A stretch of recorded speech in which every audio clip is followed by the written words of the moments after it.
What is your next story? Ito naman, mga hubad na katotohanan mula kay Rian Ramos. Nung nag-celebrate siya ng birthday niya, 2 days ago, no, October 3, tinanong ko siya kung nabalitaan nga ba niya na greet siya ni DJ Mo sa TV show niya. Tapos ito yung sagot niya. Hindi ko nga alam, nag-greet niya pala ako sa paparazzi.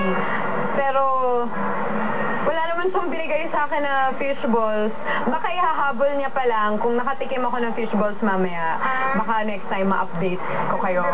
After nun, syempre diba, tinanong ko siya tungkol kay DJ Mo. So nasimula na, diba a few days ago, na-mention natin sa Chismax na nag-wheatgrass diet sila. Bali si Rian, si Aramina, si DJ Mo, and si Sheena Halili. Tapos tinanong ko siya kung ano na nangyari dun sa wheatgrass diet From nila. fish balls to wheatgrass. Hindi wheatgrass lang eh. Wheatgrass plus may colon cleansing something pa. So, 3 araw ko yung mga mukhang sa taping.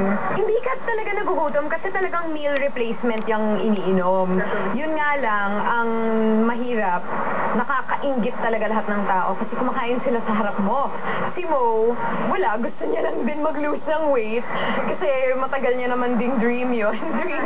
So, ayun, lahat kami sabay-sabay namin ginawa. Para tumigil lang yung mata ni Rian pag pinag-uusapan si Mo, di ba? Ganun talaga. Si Mo naman kasi, ako naniniwala, si Mo, di ba hindi naman siya parang sinungaling talaga? Hindi naman. Dinidiretso niya talaga na wala talagang namamagitan sa kanila ni Rian. Magkaibigan na daw siya. Inamin niya na crush niya si Rian kasi sabi niya, hindi naman daw siya matinee idol type para magustuhan daw ni Rian.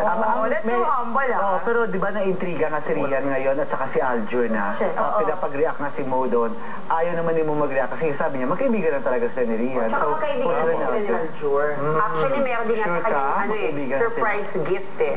Bigyan niya ulit ng yema, si Rian. Pero syempre, di ba, birthday nga ni Rian. So, tinanong ko na rin siya kung ano ba yung birthday wish niya, gano'n.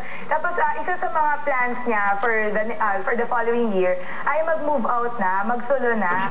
Plano ko naman siguro, hindi naman this year bilang December at muna tayong bumili-bili ng property.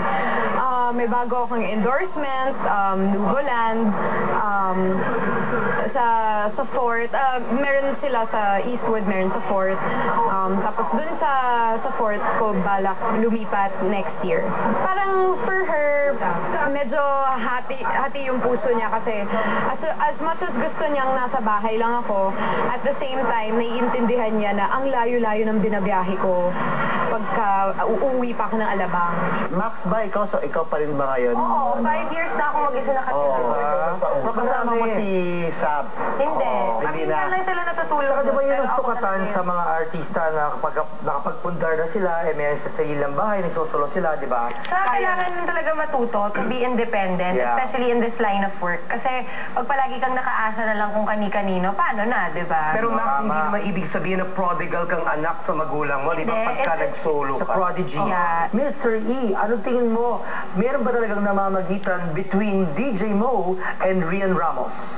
Mahirap itong sagot ko ngayong araw. Oo, may behind ako nararamdaman. May behind! Dahil dyan, guys, itong usap-usapan na pag-reveal ni Rian Ramos ang naked truth between her and DJ Mo, is it swak o ligwak? Wow! Itong babaeng